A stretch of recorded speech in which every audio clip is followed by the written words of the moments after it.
ओशो को Rolls Royce गुरु कहा जाता था और सारे लोग आपत्ति लेते थे कि भाई जो एक गुरु है उसको इतनी रोल्स रॉयस रखने की जरूरत क्या है, ये तो दिखावा है, ये पाखंड है, ये ड्रामेबाजी है।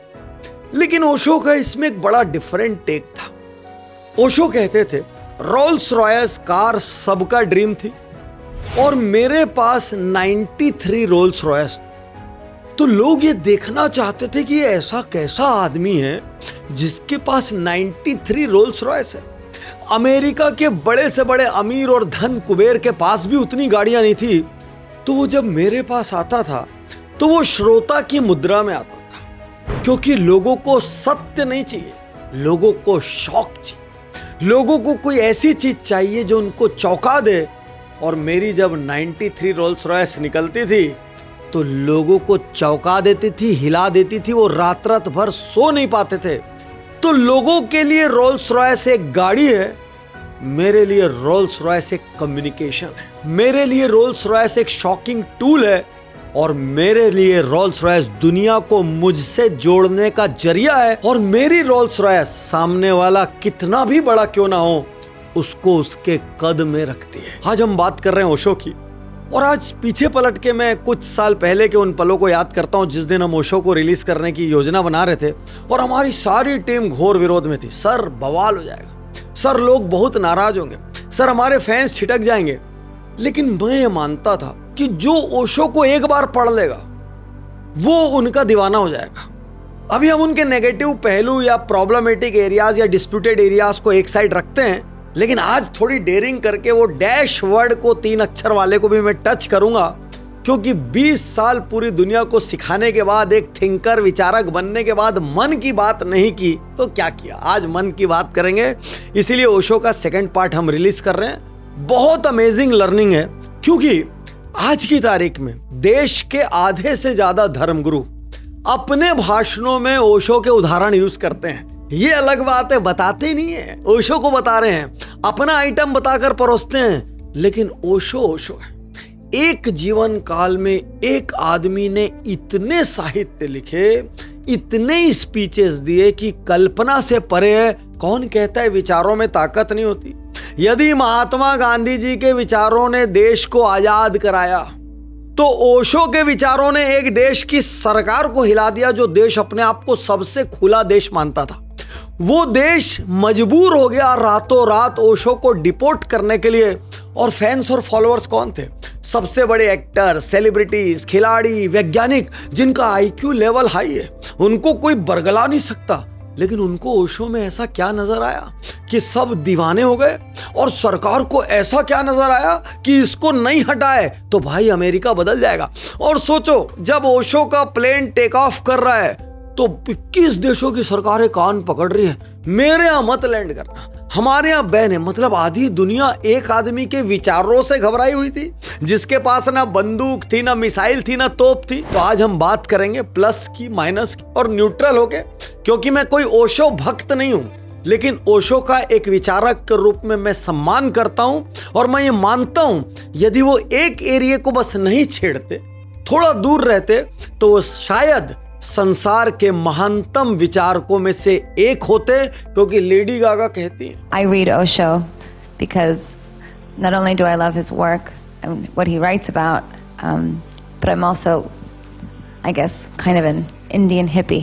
टॉम रॉबिन्स कहते हैं कि ओशो सदी के महानतम स्पिरिचुअल थिंकर थे। AR रहमान, नवाजुद्दीन सिद्दीकी, जाने कितने ऐसे लोग हैं जो ओशो के गुण गाते हैं। और बहुत सारे और ऐसे लोग हैं जो अंदर तो गुण गाते हैं, अंदर पढ़ते हैं, अंदर बात करते हैं, लेकिन जैसे ही बाहर आएंगे डुअल पर्सनैलिटी सामने आती है। Osho no no no. तो आज हम खुल के बात करेंगे भैया, ओशो का प्लस क्या है, माइनस क्या है। यदि किसी को बुरा लगे तो पहले से माफी, लेकिन मैं उज्जवल वाटनी अपने मन की बात ना कहूं तो मेरे चैनल का अर्थ क्या है। तो सबसे पहले हम बात करते हैं, अभी मैंने आपको ओशो के रोल्स रॉयस का सिद्धांत बताया कि देखने का कितना अलग नजरिया हो सकता है। तो शायद इसीलिए आज जो बहुत सारे धर्मगुरु हैं वो बड़ी बड़ी गाड़ियां लेके चलते हैं, वो बड़े बड़े मठ बनाते हैं, वो सिक्योरिटी लेके चलते हैं, वो हाईएस्ट डिग्री ऑफ तामझाम रखते हैं। क्योंकि यदि वो नहीं रखेंगे ना तो आधे से ज्यादा लोग बोलेंगे आजकल चल नहीं रहे। फॉलोअरशिप कम हो गई, अकेले घूम रहे थे भाई। अरे बड़ा नाम नहीं होगा भाई, नहीं तो इतना घेर के नहीं रखते यार, उनके आश्रम में तो दम नहीं था। हम 1 मिनट में जजमेंटल होके यदि ताम झाम के बिना कोई आएगा उसको ऑर्डिनरी बना देंगे। तो शायद ओशो की सोच सही थी और इसी वजह से दुनिया में उनकी इतनी चर्चा हुई। ओशो कहते हैं कि ये जो वर्तमान एजुकेशन है ये केवल मेमोरी बढ़ाने के लिए, ये केवल याद करवाता है, रट्टा मरवाता है, ये आपको इंटेलिजेंट बनाने के लिए नहीं है। वो तो एक कदम और आगे जाते हैं। वो कहते हैं यदि किसी की मेमोरी बहुत तेज है और वो बहुत चीजें याद रखा हुआ है, मतलब वो मीडियोकर है, मतलब वो महज एक लाइब्रेरी है।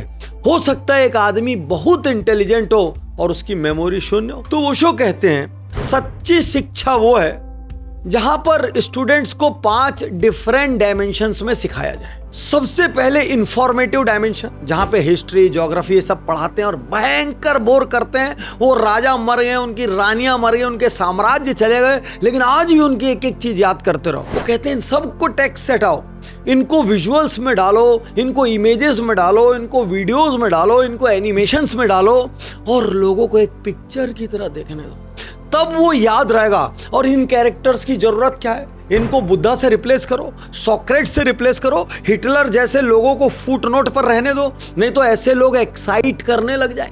Second dimension scientific inquiry.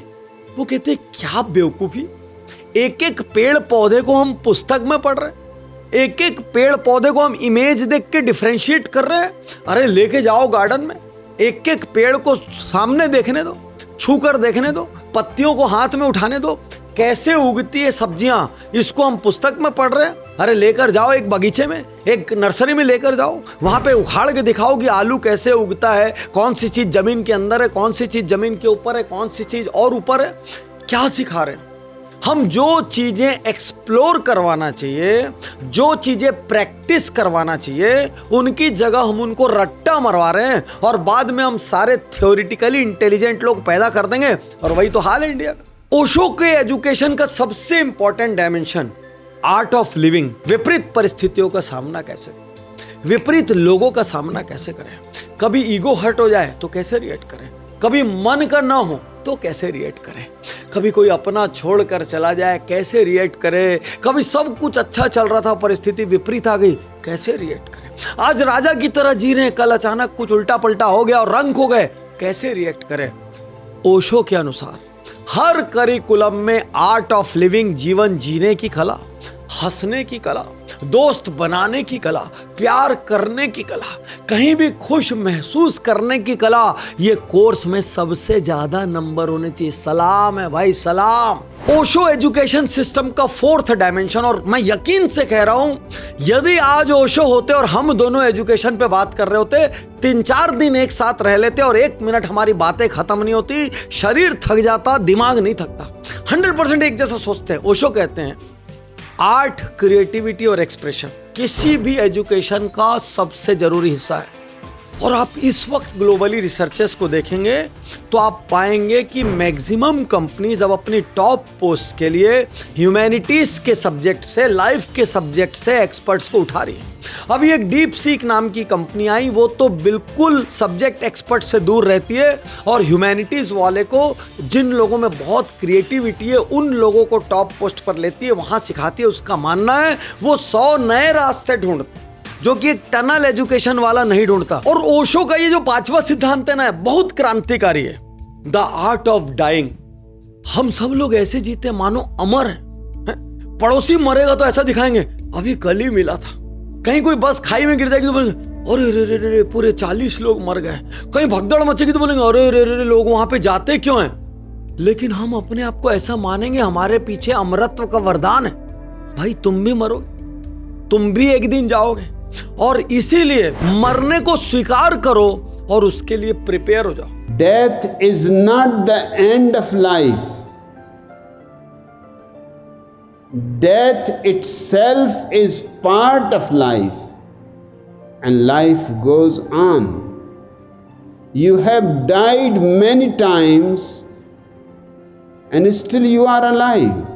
तो आज आपसे कहना चाहता हूं, आर्ट ऑफ लिविंग भी सीखना है और डाइंग को भी एक्सेप्ट करना है, क्योंकि मरने को एक्सेप्ट कर लोगे ना तो जीवन का हर दिन आनंद और उत्सव हो जाए। ओशो कहते हैं, मेरे मेडिटेशन को जिसको लोग पागलपन कहते हैं, जिसको नाच गाना कहते हैं, जिसको चीखना चिल्लाना कहते हैं, जिसको विकरालता कहते हैं, जिसको एंटी सोशल कहते हैं, अरे समझ तो लो मूर्खों, वो मेडिटेशन क्या है। मैं नहीं बोल रहा हूं, ओशो कहते हैं। वो कहते हैं मेरे डायनामिक मेडिटेशन की पहली स्टेज होती है केओटिक ब्रीदिंग, मतलब पागल जैसी सांसें लो, इतनी सांसें लो कि शरीर का कोना कोना हिल जाए, एक एक सेल तक ऑक्सीजन चला जाए, एक एक सेल वाइब्रेट करने लगे और तुम्हारे शरीर के अंदर जहां भी जिस भी फॉर्म में जो स्टेगनेंट एनर्जी हो वो सब निकल जाए। उनके मेडिटेशन की सेकेंड स्टेज थी कैथारसिस, फूट पड़ना, फट पड़ना, चीखना चिल्लाना, सारे इमोशंस को बाहर निकाल देना, सारे एक्सप्रेशंस कर देना, अंदर कुछ नहीं रहना चाहिए। जितनी भी बड़ी बीमारियां होती है वो अंदर नेगेटिविटी के जमा होने से होती है, अंदर इमोशंस के जमा होने से होती है, अंदर पुरानी कुंठाओं की वजह से होती है। बाहर से जो चोट लगती है, एक हड्डी टूटती है, वो तो ठीक हो जाती है महीने 2 महीने 3 महीने में, लेकिन अंदर जो भरा हुआ है ना वो शरीर के बड़े बड़े ऑर्गन्स को खत्म करता है, हमारी सोच को खत्म करता है, हमारे भीतर के इंसान को खत्म करता है। तो ओशो कहते हैं कैथारसिस आपके सारे स्ट्रेस को, सारे टेंशन्स को बाहर निकाल देता है और अचानक ऐसा आपको लगता है मेरा पुनर्जन्म हो गया है, मैं क्लीन हो गया हूं, मैं लाइट वेट हो गया। ओशो के मेडिटेशन का अगला स्टेज, जिसके कारण सारी दुनिया में बवाल है, लोग खूब नाचते हैं, एकदम पागलों के जैसा नाचते हैं, पता नहीं क्या विगरस मूवमेंट करते हैं और उनके भीतर कितने डांसर पैदा हो जाते हैं, अलग अलग किस्म के पागलों की तरह नाचते हैं। क्योंकि ओशो मानते हैं आपके शरीर के हर जोड़ में, आपकी मसल्स के हर सेल में बहुत सारा एक्यूमुलेटेड स्ट्रेस है। तो जब आप चीखते चिल्लाते कैथारसिस करते तो इमोशनल स्ट्रेस आपका आउटबस्ट होता है, लेकिन जब ये खूब सारा फिजिकल मूवमेंट करते तो आपके बॉडी में छुपा हुआ जितना भी फिजिकल स्ट्रेस है वो सब भी बाहर निकल आता है। और ये सब करके वंस अगेन आप खूब लाइट वेट हो जाते हैं, आप प्योर हो जाते हैं, आपके मन में किसी के लिए कोई नेगेटिविटी नहीं होती, आपका शरीर एक आनंद की अवस्था में चला जाता है, वो झूमने लग जाता है, वो प्रकृति के साथ एकाकार हो जाता है। और जब सब कुछ लाइट हो गया, सब कुछ निकल गया, अंदर रहा ही नहीं, तो अगली स्टेज आती है साइलेंस। रुक जा भाई, अंदर झांक ले, अपने अंदर को पढ़ ले, क्या मन कहना चाहता है, क्या मस्तिष्क कहना चाहता है, इंट्रोस्पेक्ट कर लो, क्योंकि इतने शोर, इतने स्ट्रेस के साथ इंट्रोस्पेक्शन नहीं हो सकता। जब सब कुछ खाली हो गया, ऐसा लगे बैठ जाओ बस, अब खाली अपनी सुन लो, अपनी सोच लो, खाली हमारा ही अस्तित्व है इस संसार में और कुछ नहीं है। और लास्ट स्टेज सेलिब्रेशन। यार जिंदगी को सेलिब्रेट करो, जो नहीं है उसके लिए परेशान हो रहे हो। कल मेरा बच्चा मुझे ठीक से रखेगा कि नहीं, कल बुढ़ापे में मैं ठीक से जीऊंगा कि नहीं, मेरे व्यापार में कोई अनहोनी तो नहीं हो जाएगी, कल ये दुनिया रहेगी कि नहीं रहेगी, ये सब बेकार बातें हैं। आज को जी लो। आज रात को सो के सुबह उठ गए तो भी आप दुनिया के कई लाख लोगों से बेहतर हो गए जो रात को मर गए। तो आज के दिन को सेलिब्रेट कर लो।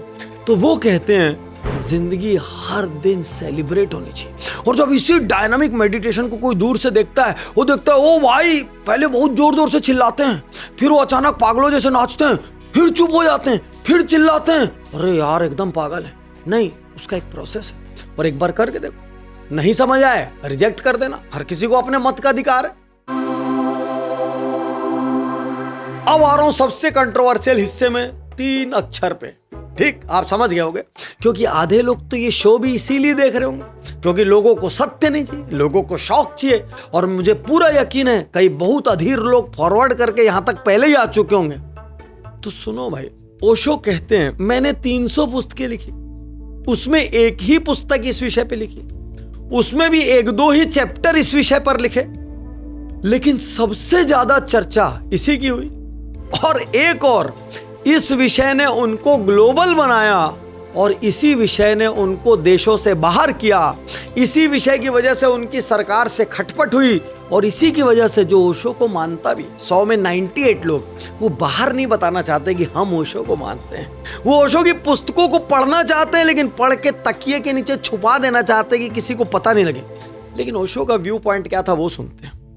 ओशो कहते हैं हमारी सभ्यता में इस बेहद खूबसूरत चीज को, जो एक पुरुष और स्त्री का संबंध होता है, उसको बहुत छुपा के रखा गया है, उसको दबा के रखा गया है। जबकि पीछे इतिहास में जाओगे तो खजुराहो से लेके देश के बहुत सारे मंदिरों में उसको खुल के मूर्तियों में उत्कीर्ण किया गया है। यानी हमारी देश की पुरानी सभ्यता में, संस्कृति में इस चीज को खुलकर स्वीकार किया जाता था कि ये एक सेलिब्रेशन है, ये जीवन का एक अहम हिस्सा है। अब चूंकि ढक दिया गया और ये बोला गया पर्दे के पीछे नहीं देखना, पर्दे के पीछे नहीं देखना। अब मानव स्वभाव क्या करेगा? पहली फुर्सत में पर्दे के पीछे देखेगा। तो यहां पर ओशो कहते थे, मैं सहमत नहीं हूं, पहले बता देता हूं। ओशो कहते थे कि किसी भी चीज को इतना दे दो कि विरक्ति हो जाए।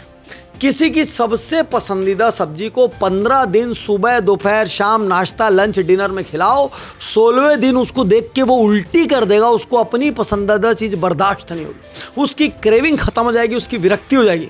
तो ओशो कहते हैं इसको ढकने की जगह, इसको छुपाने की जगह इसकी शिक्षा देनी चाहिए, इसका भला बुरा बताना चाहिए, इसको इस मात्रा में खोल लो कि लोगों का इससे ध्यान हट जाए। लेकिन यहां पर मैं ओशो की एक एंगल का विरोधी हूं। मेरे को लगता है कि आप लोगों को इसके अंदर लेकर तो आ जाओ, लेकिन लोगों का मैच्योरिटी लेवल कैसे बढ़ाओगे? आपने चुना समाधि वर्ड को कि मैं यहां से समाधि में लेकर जाऊंगा, सुपर कॉन्शियस में लेके जाऊंगा, लेकिन यदि वो आपके साथ नहीं पहुंचा वहां तक, तो यदि वो बीच में उसी भौतिकता में खोकर रह गया, तो उसको उसी चीज की लत लग गई, तो वो उसी चीज को जीवन का आनंद समझने लग गया, तो क्योंकि हर किसी की मेंटल इंटेलिजेंस, स्पिरिचुअल इंटेलिजेंस, जीने का तरीका, सोचने का तरीका, एक्सपोजर, आपके कम्यून में आने का इंटेंट, वो जरूरी नहीं है ना। सबको सुपर कॉन्शियसनेस चाहिए। कई लोग सिर्फ उतना मजा लेने आएंगे, तब आप क्या करें? तो शायद समाज इससे विकृत हो जाएगा। लेकिन आज का सत्य क्या है? ओशो को सच्चे मायनों में देखा जाए तो वो दुनिया के महानतम साहित्यकारों में से एक थे। उन्होंने जो बोला है और उनके बोले हुए से जो ग्रंथ बने हैं वो अमूल्य हैं, अनमोल हैं, अनमैचेबल हैं, लेकिन उनको वो मान सम्मान नहीं मिला। कारण क्या?